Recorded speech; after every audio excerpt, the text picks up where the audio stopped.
Hi, this is Group 7, and today we will be presenting about IBM and the environment. I'm Demetrio. I'm Jacob. And I'm Patrick. So to start off, let me give some background information on what IBM is. IBM was founded in 1911 and started off in America manufacturing computer models. By the 1960s, it became a leader in the IT world and began to sell software and offer other computer services, expanding the business. Since its startup, IBM has had several successful computer and software launches worldwide. This brings us on to our next slide. IBM's role in environmental responsibility.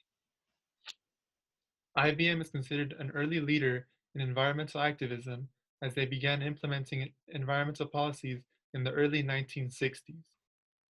To give some context, the US government didn't establish the United States Environmental Protection Agency until the year 1971. Since then, IBM has worked closely with the US government to help form new environmental rules and regulations. IBM, as a global leader, now offers consulting to various tech companies on safe environmental practices. This leads us on to our next slide, which gives us some examples of IBM's impact. So in 1990, IBM created Corporate Environmental Affairs, also known as CEA. The CEA is a team of dedicated workers who focus on researching new strategies for environmental affairs. They also oversee the execution of these new policies that they create. Shortly afterwards, in 1992, IBM won the US President's Environmental and Conservation Challenge Award, proving their effectiveness. Also, in 1995, IBM was one of the first tech companies to start voluntarily reporting their greenhouse emissions. The US government didn't begin requiring greenhouse reports until the early 2000s. Greenhouse emissions were a huge topic of concern in the 80s and 90s, which leads us on to our next point. Before all of these environmental safety rules and regulations were put in place, a problem that we generally saw with large manufacturing companies like IBM was the destruction to the environment that their manufacturing processes caused. We began seeing these environmental problems really come to fruition in IBM's manufacturing processes when they expanded into other countries around the world. Doing this allowed them to be really more free to do whatever they wanted. They didn't have to follow the same regulations, and they didn't have those administrations constantly coming for them and controlling what they are and aren't allowed to really do. Once many offices and manufacturing plants were built, the company began to produce so many more carbon emissions. This may not seem like a big deal to those up in the offices, but IBM creating these greenhouse gases led to numerous disasters, one of which would ultimately lead them to their rock bottom. Next slide. In Bhopal, India, on December 2nd, 1984, IBM's manufacturing plants had a very deadly chemical leak. These gases and fumes that were released into the environment killed thousands of innocent bystanders and workers, while also in the process injuring hundreds of thousands more.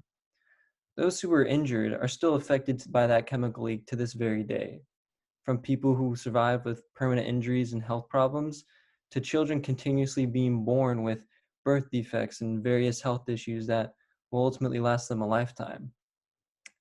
This is just one of the many documented unfortunate events that this company and their non-environmentally safe processes have caused, and something that should simply never happen. Go to the next slide. After the events that took place in India, IBM needed to act quickly if they wanted their company to survive such a catastrophe. In response to all the backlash and money they had lost, IBM assembled a team of highly educated individuals from all around the company. These highly educated individuals came together to form a sort of think tank called the Corporate Environmental Affairs, or CEA for short. The goals of this team was for them to create new policies and procedures that could help the company become more eco-friendly and safe to their workers. The other goal was really to help rebuild the reputation of the company and reform IBM to its former glory of being one of the top dogs in their respected industry. The think tank really came up with new ideas to have audits and assessments be done all the time to ensure the safety for everyone, while creating new rules and policies for the responsible use of energy in the company and improving their processes to responsibly use the energy. These new rules and regulations would really be put in place with one goal in mind, and that was to reduce the probability of events like the chemical leak to as close to zero as possible. Go ahead to the next slide. One thing that can really help out a company like IBM, especially during this time of need, is something called carbon labeling. Carbon labeling is essentially showing the public how the products were made and whether or not the product was made in an eco-friendly way. You can see a perfect use of the carbon labeling on the products in this picture. Allowing the consumers to see these things can be vital in them choosing your product over a rival's. And at the same time, also showing those past consumers, those that IBM really lost, that times have changed and IBM as a company has really made great strides from where they once were. Carbon labeling can also help keep the company in check by making sure they keep their manufacturing processes clean, simply due to the fact that their manufacturing processes will be available for everyone and anyone to see and ultimately affect their decision whether or not to support that corporation. Lastly, carbon labeling can also really help the think tank really achieve their other goal of rebuilding their reputation, since the company will basically be a lot more transparent and open with what they do behind the scenes. Go ahead. Next slide. Today, as more and more people become increasingly concerned about the environment, IBM must choose how they wish to proceed. IBM can either push new policies and company regulations geared towards significant PR value, whether or not these policies have any actual impact on the environment. IBM's other option would be to continue its focus and goals toward being what they believe is a more environmentally sustainable company. The first solution IBM could follow would be a PR approach. A PR-focused policies would likely benefit IBM by generating fast and positive publicity. The downside to this approach would be that the policies created with this mindset would likely not benefit the environment in any real way. These short-term policies may even hurt the company in the long run. If IBM policies were to show no real results, some may begin to question IBM's capabilities and authority regarding environmental policies. Solution 2 for IBM would be to focus on what they believe environmental sustainability is. This approach will lead policies aimed toward real results that benefit the environment. A con to creating new policies that truly help the environment would be that it would be more costly to develop and take more time to implement. This, we believe, is a worthwhile cost. As more environmental regulations are passed, IBM will eventually be required to comply.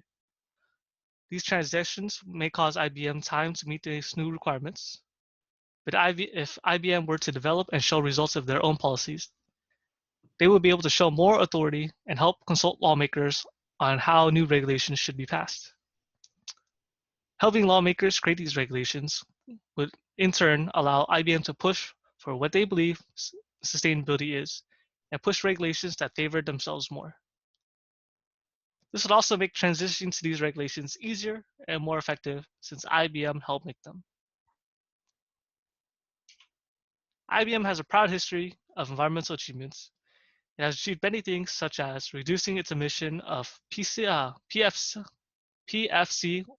by over 50% and CO2 emissions by 45% in 2007. To continue their goals of environmental sustainability and being a standard for others to follow, we recommend that IBM choose solution number 2. Thank you.